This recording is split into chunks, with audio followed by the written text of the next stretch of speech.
Good evening, everyone. So, Bless and love, brother. bless and love, everybody. Love you. So this is going to be my piece tonight, sa dulo ng huling alon, written by my friend Sky. I love her so much.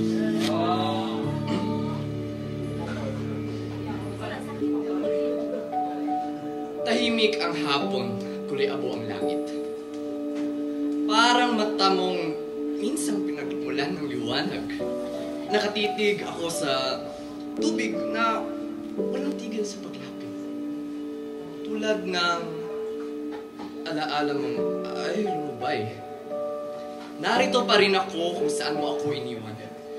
Kung saan ang mga yapak mo'y tinangay ng dagat.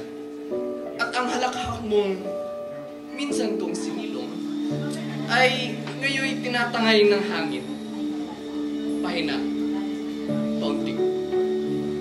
Naaalala ko ang mga gabing niyaya mo akong sumayaw sa ilalim ng bituin kahit na walang tutok. Yung tinig mong laging nauuna sa takot ko na parang tahanan kahit sa gitna ng krus. Ngayon, ang bawat alon ay tanong.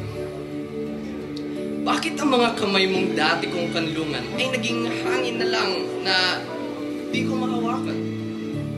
Bakit ang mga labi mong dati kong tawanan ay alaala na lang sa hangin ng gabi?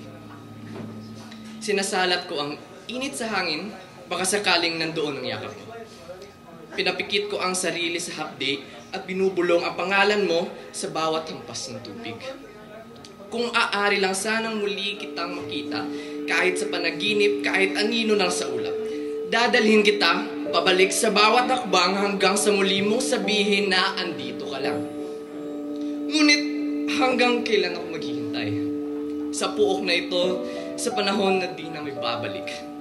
Sa ilalim ng langit na palaging naghihintay ng araw, nagmamahal pa rin ako kahit ikaw ay alon na.